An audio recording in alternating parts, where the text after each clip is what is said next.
Saranai, may the triple them bless you. We are from Heladeepa TV.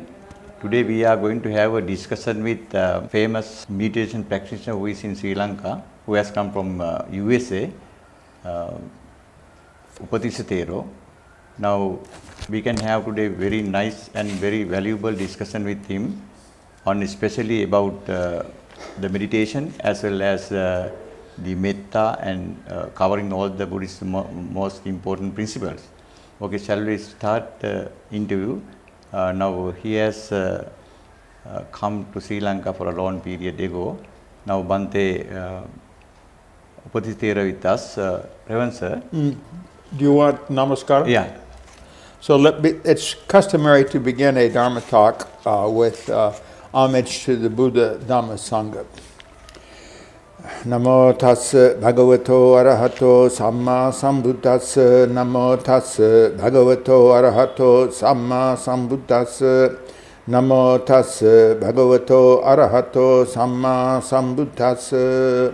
Itipiso bhagava arahan samma sambuddho vijjacharana sampanno sugato lokavidu anuttaro purisa dhammasarati sattha deva manusana buddho bhagavati swakato bhagavata dhammo sanditiko akaliko ehipasiko opanayiko panchatang veditambo vinyuhiti Supatipanno bhagavato sāvaka saṅkho Uchupatipanno bhagavato sāvaka saṅkho Nyāya patipanno bhagavato sāvaka saṅkho Sāmici patipanno bhagavato sāvaka saṅkho Yadidang sattari purisa yugan Hiyatta purisa puggala Esa bhagavato sāvaka saṅkho Ahuneyo pahuneyo dakineyo Anjalikaraniyo Anuttarang punyakatang lokasati. Sadhu, sadhu. May the triple bless you, Reverend sir. Sukhi hotu. May you be happy. First of all, I would like to ask very few questions, and would you please, you may introduce in nutshell about you and your name, and you have been in Sri Lanka for a long period. In nutshell, we like to have that. In a nutshell. Yeah. I am Sacramento Upatissa, which in Sri Lanka it is the custom for a monk to take the name of his hometown or village. So I took Sacramento since I'm from California. I came to Sri Lanka in March of 2001 and have only left a couple of times briefly. So I've been here pretty much continuously since 2005. And having been here for 19 years? 19 years, I still don't speak Sinhala. Anyway, then I would like to ask, what made you to be a monk or Buddhist monk? Okay, first of all, why am I a Buddhist? Yeah. When I was 12 years old, in the 6th grade, which was after World War II, Japan was now a ally of the United States. And so in my classroom, there were some pamphlets on Japanese culture, like flower arrangement and martial arts and poetry and whatnot. And all these pamphlets mentioned something called Zen Buddhism. They were practicing Zen Buddhism? No, they just mentioned it. They just mentioned something called Zen Buddhism. So that made me interested. When I was in high school, Zen Buddhism was popular to be talked about. That means popular among the young American people? Young, high school kids. We were all high school. And then one day in 1966, I was walking down the street in San Francisco where I was living at the time, and some Japanese ladies invited me to a Buddhist discussion meeting. So I went, and it turns out that was proselytizing Nichiren Buddhism. It's one sect of Buddhism. One sect of Mahayana Buddhism, the Northern Buddhism. And they don't meditate, they chant. Yeah. But I practiced that very strongly and had some nice experiences. Then later on, I practiced Christianity, or tried to, in a marriage. That marriage broke up. And then I went back to the Nichiren Buddhism again and chanting. And then finally, in my mid-40s, I started practicing Zen, Zen is just a meditation Buddhism. Mm-hmm. So I met a gentleman at work named Harsha Jayatilaka, mm-hmm. who I invited to he's from Sri Lanka, of course, and I invited him to my Zen meditation group. We met once a week, mm-hmm. and he invited me to his temple. So that's that is in Los Angeles. No, this is actually in Santa Clara. It's in Silicon Valley. He was an engineer at the same company I was working. And that's how I met Theravada Buddhism. Mm. So anyway, to make a long story short, one day I'm driving to work and it occurred to me that I could become a monk because I've been divorced for decades and my kids were grown, so I had nothing to hold me back. Mm-hmm. So I retired I didn't retire, I quit and became a monk. Mm. And I figured if I didn't like it, I could always disrobe. Mm-hmm. So I became a monk, and I discovered, I liked being a monk, so I'm still a monk. And why were you so interested in becoming a monk? Because you see, Westerners, if they're serious about Buddhism, we all entertain these romantic ideas about the monk's life. Uh-huh. You know, like monks live in caves and they say wonderful and wild things and very wise, and I want to live in a cave and be wonderful and wise and whatnot. And it turns out that living in a cave is very uncomfortable. So I'm a temple monk, not a cave After monk. that, did you learn that the Buddha's teaching that remark, come and see? Well, that part, how do you explain that? Yeah, okay. How it was inspired you? When I was 16 and when I was in high school, and I realized that Christianity was always talking about faith. Yes. Come and believe. And in Buddhism, in the Nichiren Buddhism, they called it actual proof of the power of the teaching. Yeah. And I find that in the Buddhist teaching, the Buddha, I recited this at the beginning. One of the noble qualities of the teaching of the Buddha is it invites inspection. That means come and see. Come and see for yourself. If it works for you, then you can embrace it. But it doesn't, then forget it. So that aspect, you see, and the fact that aspect attracted me to both Hinduism and Buddhism, because both of them are come and see in this life, not after you die, but in this life now. But Buddhism doesn't have the God concept. Yeah. So whereas Hinduism, a lot of God worship and stuff like that. So that's what I was kind of atheistic. I didn't believe in God, so I became a Buddhist. I see. So that's why. That's right. And you have selected Sri Lanka to practice Buddhism. Is there any special reason to select the Sri Lanka? Okay, don't laugh, but I selected Sri Lanka because it's not Japan. Mm-hmm. So I was practicing a Japanese Buddhism, okay, and practicing Zen. Mm-hmm. So I thought I could become a Zen monk, and then I thought, well, wait a minute. To be a Zen monk, you have to stand outside the temple for 3 days to prove your sincerity. And then they allow you inside and you pound rice for the next 9 months as part of your Zen training. Mm-hmm. And I thought, I'm 53 years old, I'm too old for that. I'm 57 at the time. How do you feel? I'm too old for that. So I came how do you feel that Sri Lankan people supporting for the practice in your process? Why did I come to Sri Lanka? Well, it's because, like I said, it wasn't Japan, and because I thought Sri Lanka would be more Western. Mm-hmm. And so the other reason is Sri Lanka is a 100% Buddhist country. Well, it's a Buddhist country, so to see someone wearing robes and walking down the street is not something strange. One gets support, so I have plenty of support here as a monk.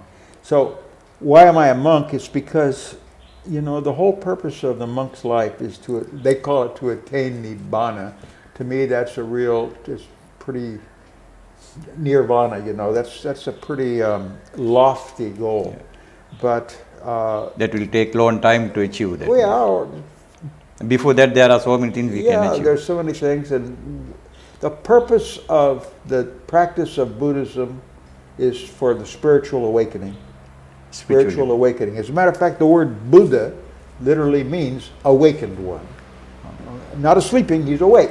Awake. So what does awake mean? Well, I don't know. It just means not asleep. Yeah. You can see things as they really are.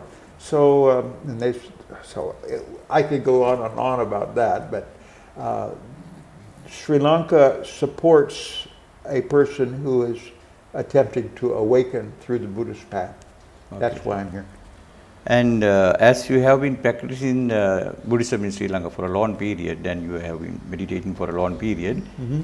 and what are the main principles of Buddhism that, according to your knowledge, and First of all, I want to correct you. When you say Buddhism, you are thinking of Theravada Buddhism. No, I mean that the Theravada. Yeah, okay. Well, I just want to clarify that there are 3 types of Buddhism in the world. There's Mahayana, which has 10 major sects, and there's the Tibetan Buddhism, the Vajrayana, and then there's Theravada, the way of the old elders, which is the Buddhism of Sri Lanka, Burma, Cambodia, Yeah.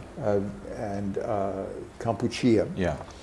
So we call ourselves Theravada, which is the way of the elders. Mm-hmm. Of course, the Mahayanas call themselves Mahayana, the greater vehicle, and so therefore we are the lesser vehicle, Hinayana. So what is the basic thing about Buddha's Theravada Buddhism, Buddhist teachings? Yeah. And it can be summarized in the 4 Noble Truths. Yeah. Okay, and which are suffering, cause of suffering, end of suffering, and the way to the end. The Buddha spoke of these 4 Noble Truths.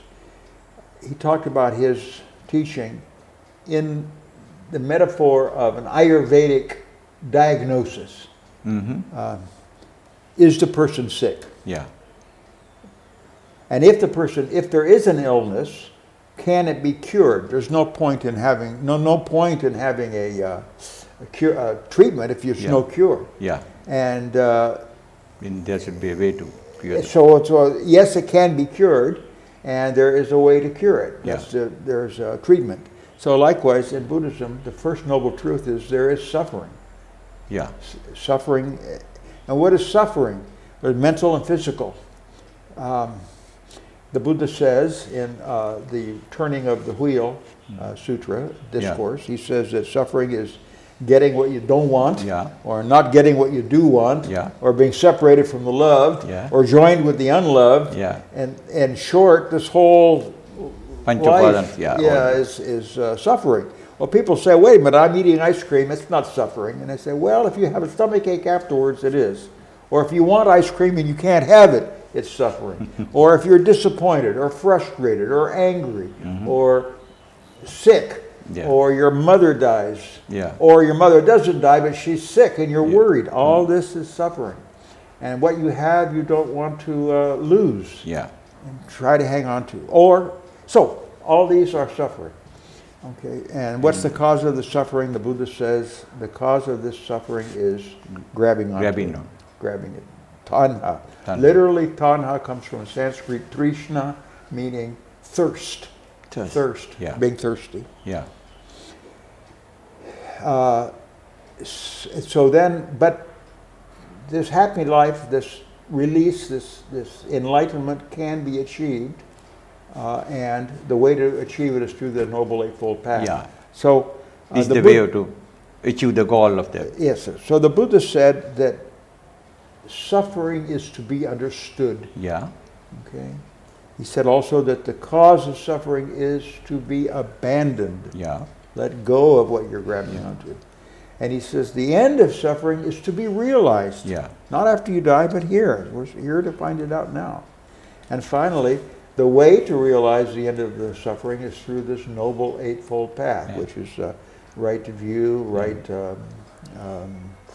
intention, right speech, right action, right livelihood, right effort, right mindfulness, and right concentration or samadhi, which we can divide into 3 parts. Seela. Sila, Samadhi, Panya. Sila meaning good behavior. Yeah. Behavior that does not hurt yourself Yeah. or hurt others. Yeah, for others also. Then. Yeah. So some people call that morality. Yeah. Okay. Samadhi is short for the meditative practices, the things that change one's mind. You know, there's a collection of verses called the Dhammapada, and the very first verse in the Dhammapada talks about how a person having an unskilled mind causes unhappiness to enter their life, and having a skilled mind, unhappiness disappears. So that's the Samadhi part, is learning to control, training the mind. Mind. Okay. So And the third one is prajna, the wisdom. Yes. Well, that's when we awaken. Yeah. That's when you say, "Oh, now I get it." Yeah, that's not such a good thing to do. You know. Yeah. So that's, in a way, it's wisdom. Yeah. That's wisdom. But the wisdom part is, you can divide it into three. It's one of the right views, way of looking at right view, is to see that suffering, impermanence, and non-self. Yeah. Okay. That means in Pali terms, anitya dukkha anattma. Right, but this is kind of deep. Yeah. And then right intention means having a mind of non-harming, a mind of non-affliction, and a mind of releasing, letting go. These are the main principles of the Buddha's teaching. Of wisdom, yeah. I see. Then would you please explain something about meditation in nutshell and very simple way for the beginners? I mean. Okay, for the beginners. Very simple way. Yeah. Meditation. What is meditation? Yeah. All right. In short, meditation is an activity of the mind. Yeah. Okay. I won't even say it's thinking in a particular way. That's what I used to say. Now I'm just saying meditation is an activity of the mind. Just like exercise is an activity of the body. So, is there one right exercise for everybody? No. People use various kinds of... Yeah, like jogging or pumping iron, lifting weights, or running on a treadmill, or playing a very interesting game, or calisthenics, or whatever. So all these are exercise, but there's no one right exercise. So likewise, what is meditation? Well, it can be all kinds of things. It can be... that means the people who are interested, then they can select any way, one way or two way to achieve the goal. Go on Google and search for types of meditation. About the third one down, you're going to third or fifth hit, you'll have a page that has 24 different types of meditation. Yeah. Will the real good meditation now stand up so we all know what is the right meditation? I don't think so. What is very popular now in the West is something called mindfulness. I see. Well, that's sati, what they call sati, one of the... We can discuss the next session. Okay. So, but there's other meditations besides sati. To end this program, shall we have 5-minute session for meditation? So you may explain about Anapanasati Bhavana in simple way in English, and the people can understand, and after that we can do 5 minutes meditation here also. Okay. I hear your question, and I don't want to talk about Anapanasati as such at first. Right now, what is popular in the West is something called mindfulness. Mindfulness is merely paying attention to the present moment. To the present moment. As a matter of fact, that is the official definition in psychology. Non-judgmental attention to the present moment. But 30 years ago, meditation meant a certain kind of mantra meditation, which meant repeating a magical word over and over and over again. Repeating the same word in your mind, yes. Thus causing the mind to quiet down. And 50 years before that, it was Norman Vincent Peale, The Power of Positive Thinking. He wrote a big, very famous book about that. So, what is the right meditation? Well, nowadays the meditation is, what's popular is mindfulness. Mindfulness. Mindfulness, or sati, Yeah. the Pali word, or in the Noble Truth, samma sati, mindfulness. It means pay attention to the present moment. Now, you are talking about mindfulness of the breath. Yeah. If you're going to be mindful, what is a good object to pay attention to? Well, there's so many things around that we can look at and start thinking about, and our mind will run off and think of a flower, then you think of your flower garden, then you think of the fact that you used to work in the flower garden with your husband, and now your husband is dead, and we used to go to this restaurant, and next thing you know, your mind is all over the place. So it's hard to bring your mind to settle down. So one thing about the breath is, it's always here. As long as we're alive, there's breathing going on. So we can simply notice the breathing. So how does in and one, out breathing. Exactly. So how does one notice the breathing? Well, you can observe that when you inhale, your belly rises, and when you exhale, it falls. Most people never even think about that. Or you can notice that you feel a sensation in the nostrils or in the nasal passages. Or some people can feel the breath on their upper lip. Some people visualize the breath coming in, like rushing in like a river, and rushing like the tide coming in and the tide going out. Still, other people count their breaths. They breathe in, breathe out, count 1, count up to 10 and start over, count to 5, count to 4. Some people just count 1. 1, okay? So all this is to bring the mind to one point. So we're just being aware of the breath.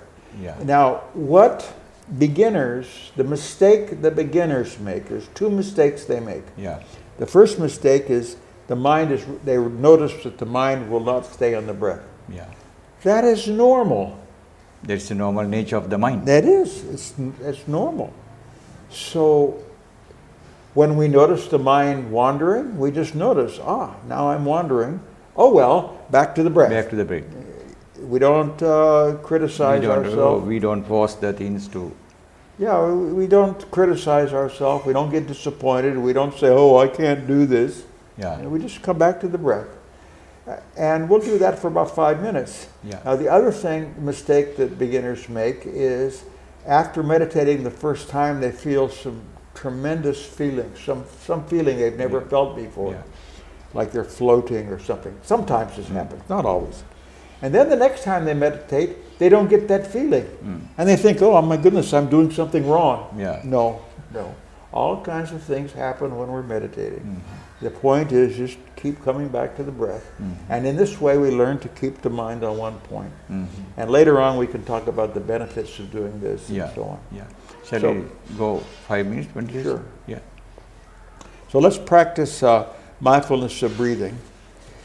So to start, sit you don't have to even sit. You can be lying down, although don't fall asleep. We're trying to fall awake here. So take a few very deep breaths.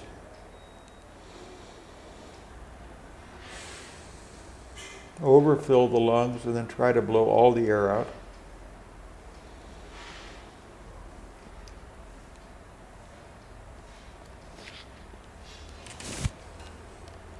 And notice how the body just naturally begins to relax when we do this. And now just breathe normally.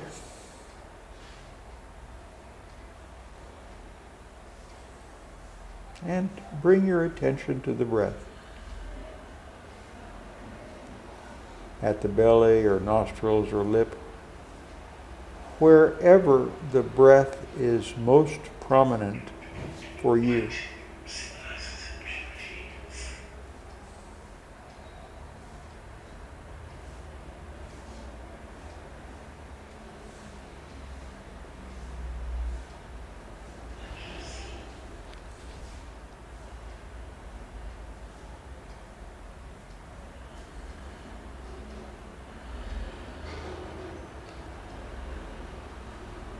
When the mind wanders, just gently bring it back to the breath. Very simple, very easy.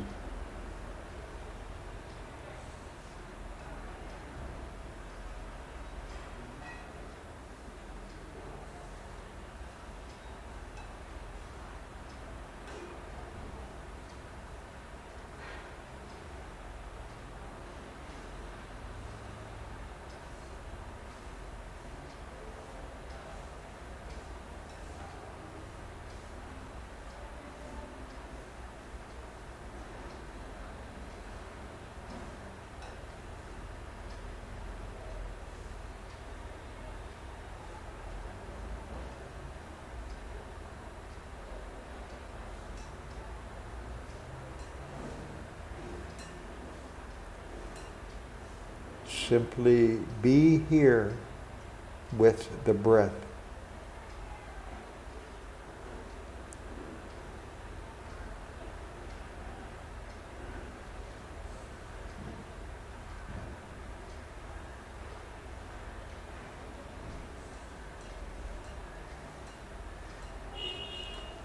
As thoughts play across the mind, you may find your body tightens up slightly. So just relax and watch the next breath.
Sadhu, sadhu, sadhu. So we'll bring this meditation to a close. When we exit a meditation, it's a good idea to take your time coming out of it. You don't just jump out of bed in the morning. Most people will lie there for a moment or two and kind of collect themselves before getting up. And that's the same thing with meditation. Okay, Reverend sir. Thank you very much for discussing with us something Buddhism in nutshell. So may the Triple bless you. Thank you. May you be well, happy, and peaceful.